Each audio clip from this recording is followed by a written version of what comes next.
Yeah, I think that's a really amazing thing that you're cluing in on, which is that sometimes I'll use specific vernacular to be satirical.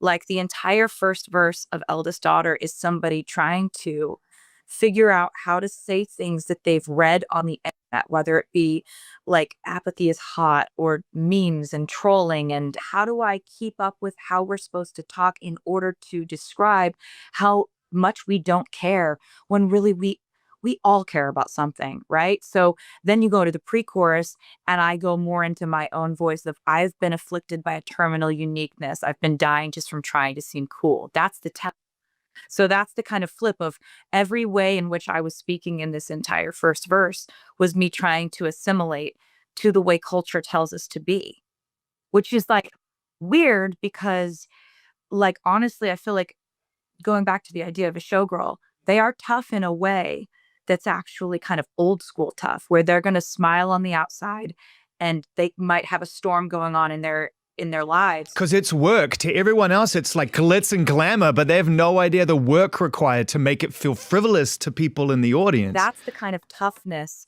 that I have tried to aspire to for the last 2.5 years of my life that I've been preparing for and being on this very exhaustive tour. But there's also this kind of cultural thing now where we like sort of talk about softness and sadness and these feelings of being hurt and feeling like those feelings, like we talk about them, but we're not allowed to express wanting love, wanting these things in life. Like there's this aversion to actually seeming like you could need anything or that you could need or want anyone. You're supposed to accidentally have love. You're supposed to accidentally end up on vacation. This is the cautious discretion, which you beautifully describe in that song as well. This idea of learning cautious discretion, which is a heavy, heavy thing to have to take on at a young age, to check your moves before you make them. I think, like, if I could be just honest for a second, that picture of you and your fiance driving away in his drop top, to me, was such an important moment because it felt like Wow. there goes cautious discretion. It's gone. You sound like my family right now. Every one of my family members were like, that's how we have been. We've been just, all we want is that for you. You know, like so much of the way that anyone in my position in my industry has to be is you have to really think your way around every single thing you say before you say it. It's obviously very easy to talk to you because you're so thoughtful about the music and you're coming from such a place of authenticity, but Thank you. you know that about yourself. It's really one of the beautiful qualities that makes you fun to talk to for artists. But like when I was, you know, when I met Travis, I started to feel a little bit like um I could be like a person who could have romantic whims and have these dreams. And the song Wish List is like that chorus, like you were just talking about the verses, which were so fun and funny to write, but it gets very sincere in the chorus. I don't know if you've seen the movie Happy Gilmore, but he has this happy place, like where he goes into this utopia of this is exactly what he would want. And this is where he escapes to mentally in times of stress, pressure, anxiety, or chaos. And that chorus of that song is me just describing what my happy place is. You know, you've made so many people happy, Taylor, with the release of this record. The fans are unbelievable. I don't even know how to thank them for what they've done this week and for how much they've loved this music and how they've just like immediately gotten it, you know? How are you absorbing the reaction these days? How do you choose to process, the math is one thing and that just goes on around us in life now.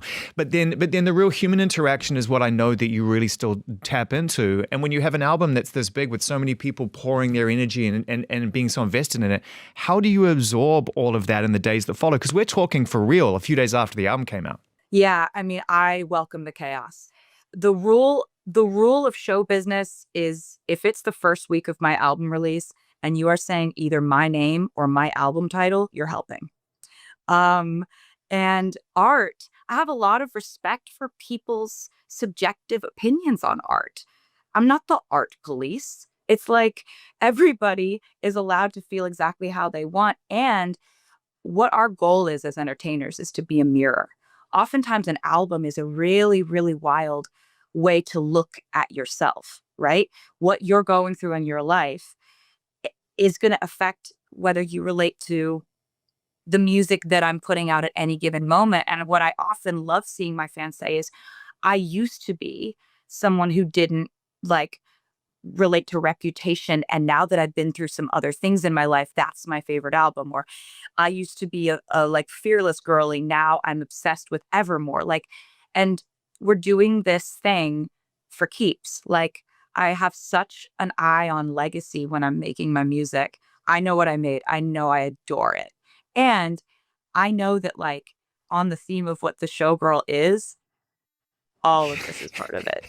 It's ordered chaos though, Taylor, because I'm looking at the album cover right now, which you revealed in the video that you directed, which was already there and already waiting. And we were trying to figure out what this all meant. And then it all makes sense in time that moves forward. And so, you know, it must have been really wonderful to release that video and know that it answered a lot of questions for fans and also raised a lot of questions because, as always, 87 on the door, what's going on over there? All these kind of really cool things. To direct that and storyboard that must have been a blast. Oh, it really was. I had a list of just, I think it was like over 100 Easter eggs to put into that video.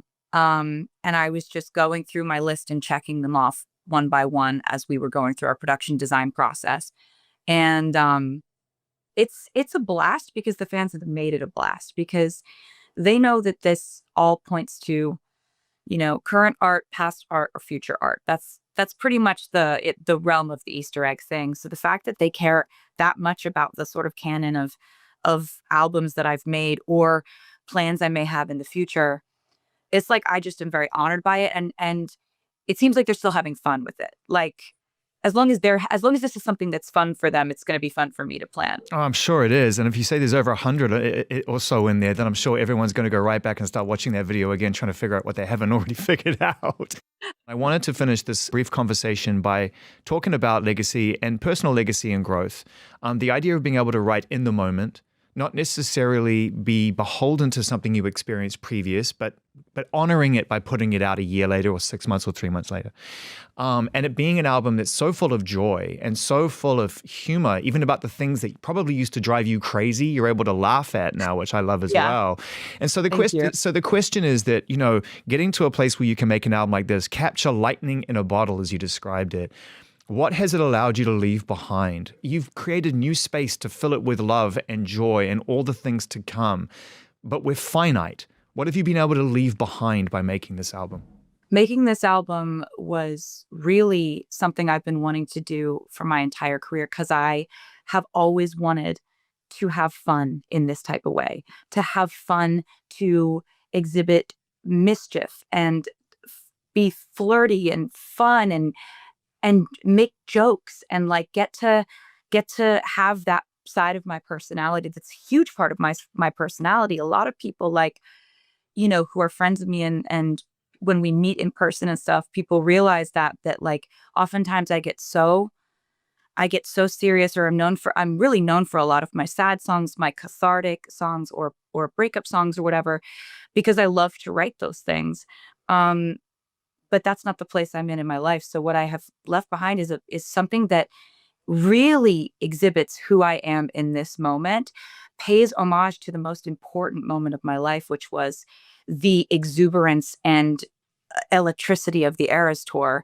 Um, I'm so proud of this songcraft. I'm so proud of these melodies and these lyrics and these stories and going in and out of character and kind of playing with your style of speak.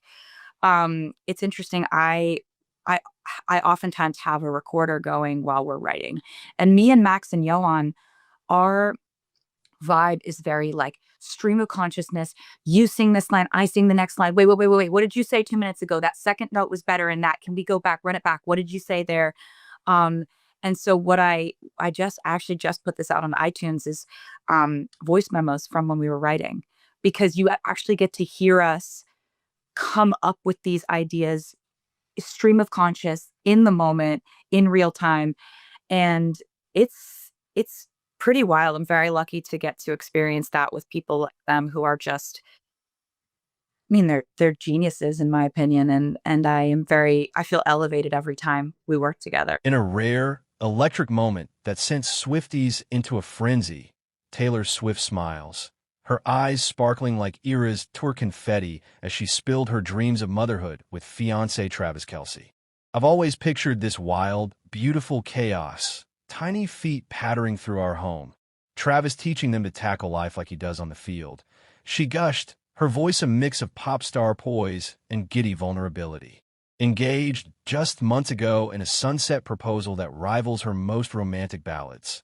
The power couple's chemistry is undeniable. But this is Swift unfiltered, trading breakup anthems for lullabies. Picture it, a Kansas City nursery decked in glittery onesies and Chiefs jerseys, where Taylor's storytelling genes meet Travis's championship grit. We're talking two, maybe three little dreamers, she teased, hinting at names inspired by her folklore tales. Fans are already scripting fanfic futures. Will baby Swift Kelce croon at the Super Bowl halftime? Or conquer Coachella cribside as wedding whispers swirl? Summer 2026, anyone. Taylor's confession isn't just tabloid fodder. It's a love letter to legacy. But what's next for this golden duo? A surprise album drop on Family Vibes? Stay tuned. The Swift-Kelce saga is just hitting its chorus.